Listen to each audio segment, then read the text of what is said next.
air hums with the metallic tang of ozone from the capacitor bank, mingling with the ghost of stale coffee and hot vinyl. Dust motes dance in the single neon tube, casting a sickly green glow on the hand-labeled stacks. Outside, the city's pulse thrums, a low-frequency rumble through the concrete. Black Star Pirate Radio. In Toronto, we're reading 74 degrees Fahrenheit with clear. Airflow is west-southwest at about 9 miles per hour. Good evening, architects of the airwaves.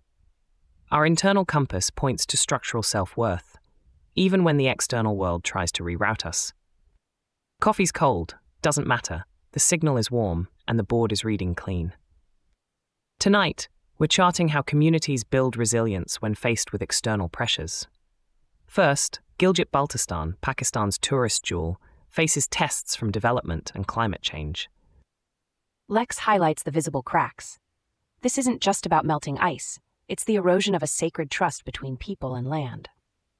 The ancestral practice of seasonal migration and careful resource stewardship, once the structural bedrock, is now being overwhelmed by plastic bottle mountains and unpredictable water flows, severing traditional ecological knowledge from its living context. We need to bend the arc of progress towards sustainable architectures. One path: allow unrestricted tourism growth, prioritizing external investment in large-scale resorts without local input, essentially turning the region into a theme park. Alternatively, the chosen next move is to implement a high-value, low-impact tourism model. This means capping daily visitor numbers at 50,000, investing 70% of tourism revenue into community-run eco-lodges and local waste infrastructure, and launching a Glacier Guardians program where youth monitor glacial health using drone technology, feeding data into local climate adaptation plans. This reestablishes consent and prioritizes provenance. There's a caller on the line. Nah. Progress? Or just another land grab with a better PR firm, repackaging the old dispossession? Your agency is the tuning dial. We move to the next signal. Communities in Nigeria's Niger Delta complain of toxic, flammable gas leaks. Residents in Bilé, Niger Delta, demand government action over catastrophic pollution. Toxic, uncontained methane flares from a ruptured pipeline attributed to the Shell Petroleum Development Company have poisoned the air for weeks. Over 2,000 community members in River State report severe respiratory issues and contaminated water sources, trading environmental health for oil revenue that rarely reaches them directly. This isn't just a spill. It's a chronic architectural signal of resource extraction built on disregard. The persistent gas leaks in Bilé represent a toxic residue, eroding both the physical and social landscape, a clear violation of dignity and provenance at a fundamental level. Who carries this? The next generation inheriting contaminated land.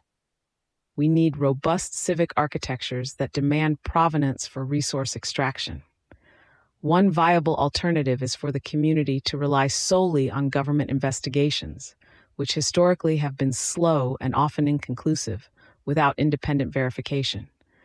However, the chosen next move for Bilé residents is to launch a local signal radar campaign using the gig passport mesh to document leak locations and health impacts in real time, sharing data directly with international watchdog groups like Amnesty International, creating undeniable, actionable vectors for local autonomy now. We have another voice tuning in. Caller's on. Go ahead. Real-time data? Legal action? These sound like Band-Aids on a gaping wound. Where's the proof these mechanisms shift power, not just generate more paperwork? Show me the outcome, not just the plan. Rigorous questioning cuts through the static, caller.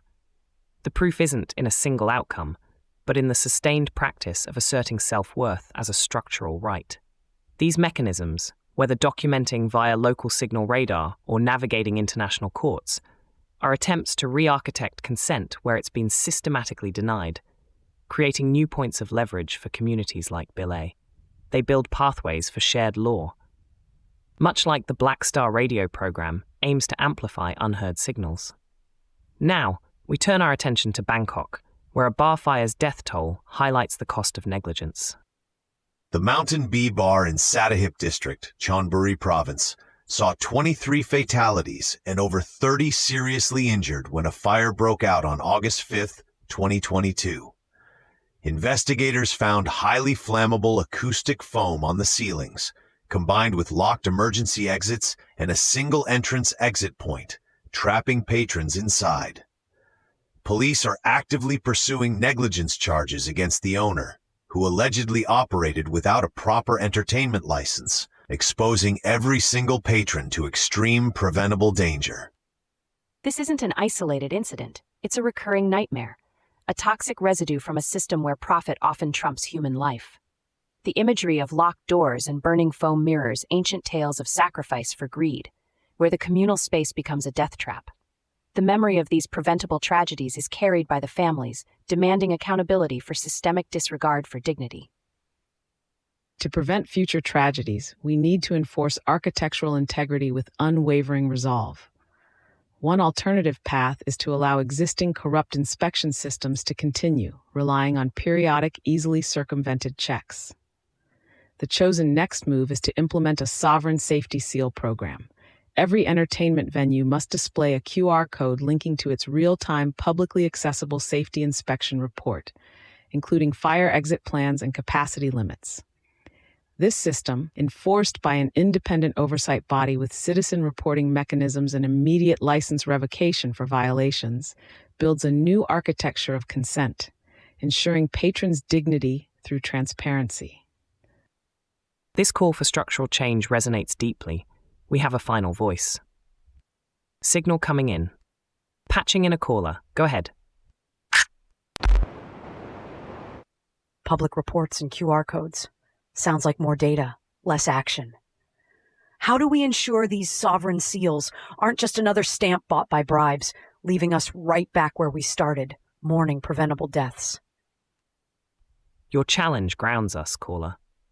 The strength of the sovereign safety seal isn't just in the data, but in its architecture of accountability, where citizen input directly triggers enforcement, transforming passive observation into active participation. It's about empowering everyone to be a co-architect of safety, shifting from external validation to structural self-worth. Prototype the fix. Black Star Pirate Radio. Continue the signal at TogeeVision.com. Tune in, Sparks and Stories, Gig Passport.